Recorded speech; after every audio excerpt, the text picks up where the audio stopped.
Hi, welcome to 190 Page. I'm Scott. I am doing the ranking of Stephen King short stories. We are doing stories 70 through 66. Let's go ahead and get started.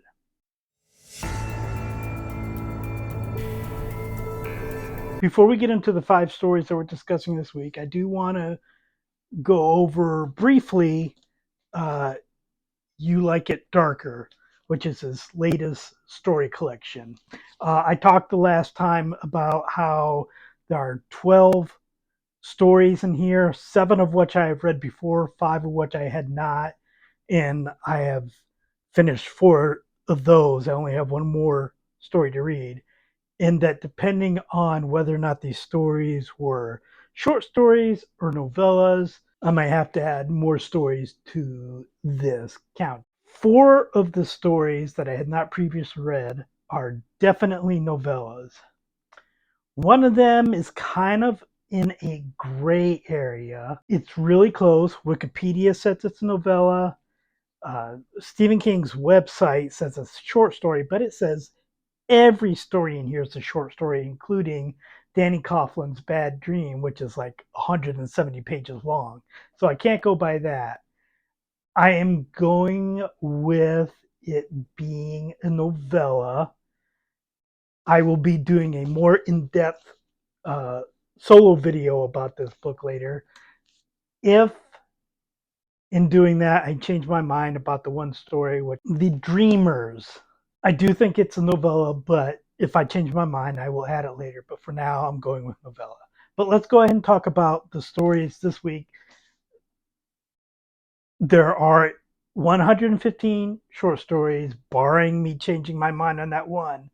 And we are going over 70 through 66 now, kind of in the mid tier level, not horrible stories such as Man with a Belly, his worst story, but not gems. There are decent parts to these stories, and I'll be quite honest, some of these stories that I'm talking about this week are stories that I previously enjoyed, but looking back at them now, I don't get the same level of enjoyment that I did then. I believe two of the stories are from Night Shift, and I would say at least one of them, I don't know if I would have ranked it like in my top 25% stories, but it might have come close, and it's just not there now anymore. So let's go ahead.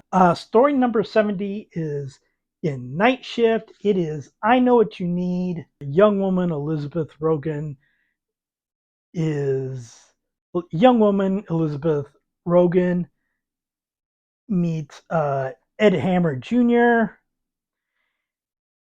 He always seems to know what she needs, and despite the fact that he comes across as really creepy, she starts to develop feelings for him because he always knows what she needs, and he's always there, particularly when bad things happen. And I won't go into the full details of the story, but a lot of the reasons that things happen is because Ed has something to do with it. The main reason I would say this ranks so low for me is that the character of Ed, although this was written in the 70s, it was originally published in September 1976 in Cosmopolitan, and then published in Night Shift, I believe, the next year, or 1978. But if this were published now, we'd be like, oh, Ed's an incel, which, or going at that time, Ed is, and I don't know the exact writing dates of this, so Ed is either like a precursor or a byproduct or a parallel of Harold Lauder from The Stand. Except Harold Lauder in The Stand obviously has a lot more work to go about his character. The stand is the stand is over 1,000 pages long, and although Harold is not one of the main characters, he definitely takes up quite a bit of space. Whereas this is a short story, one of King's early short stories when he didn't develop the elephantitis of the story. So the character of Ed is, particularly compared to a character like Harold, is like a pale imitation. And the story, which I enjoyed at the time, and which still there is some enjoyment to it, the characters just don't stand out as much as perhaps they did to a much younger me. I have been reading the stories and You Like It Darker, and I have said before I've already ranked some of the stories in there in previous uh, installments. The short stories in there just don't stand up as well as the novellas.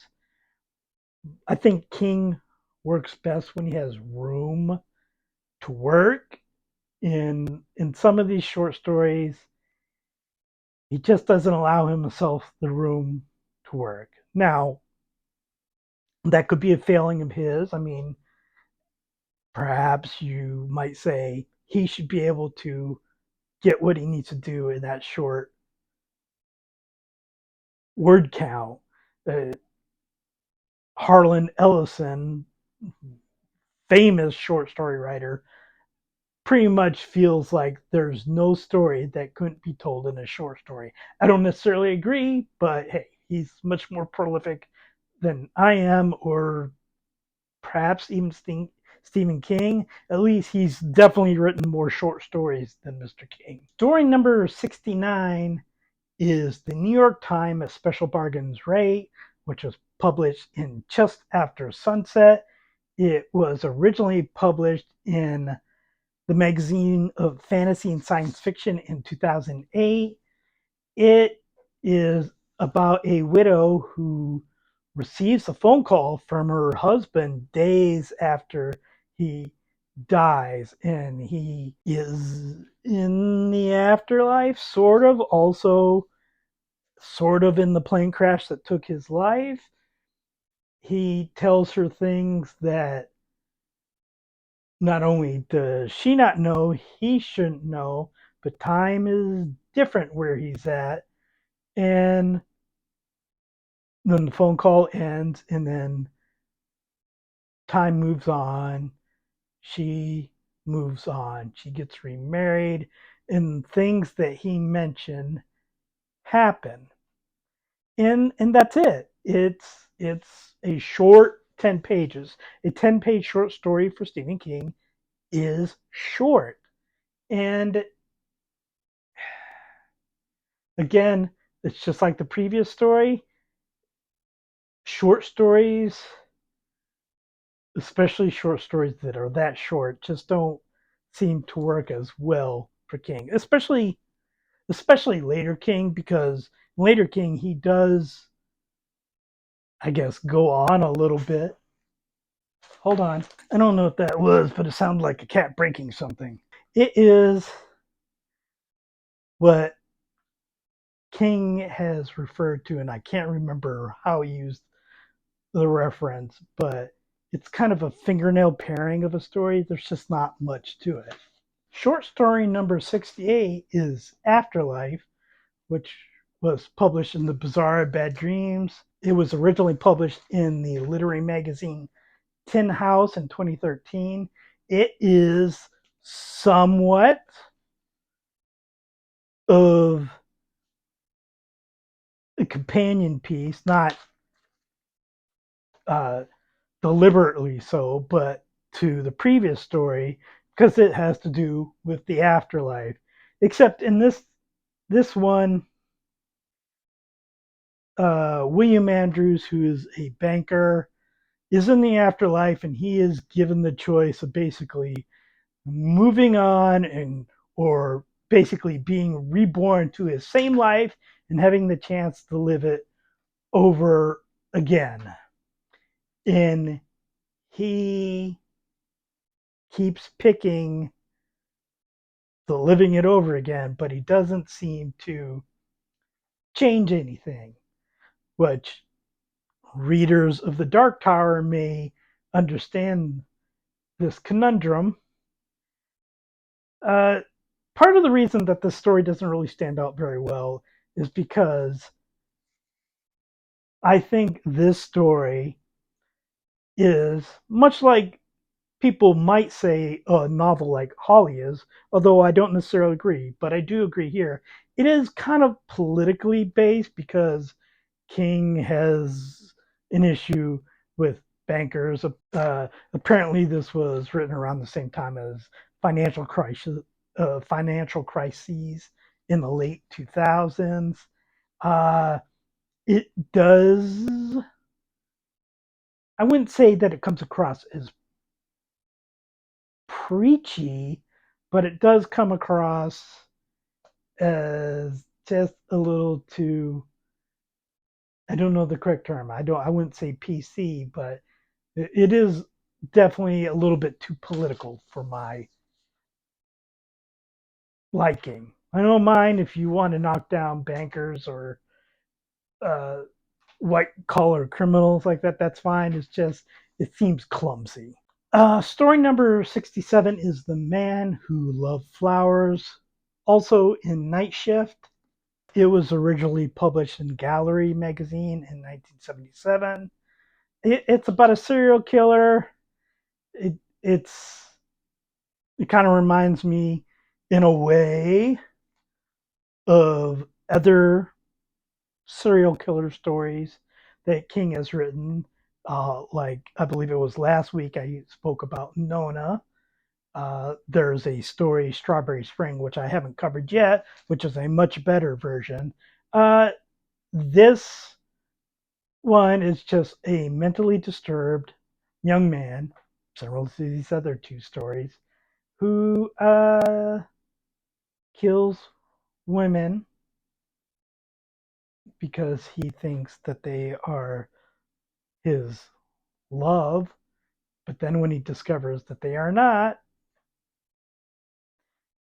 uh, it's a common story for him, one that he does better here than in other stories, and one in which he does much better in other stories than he does here, including in Night Shift.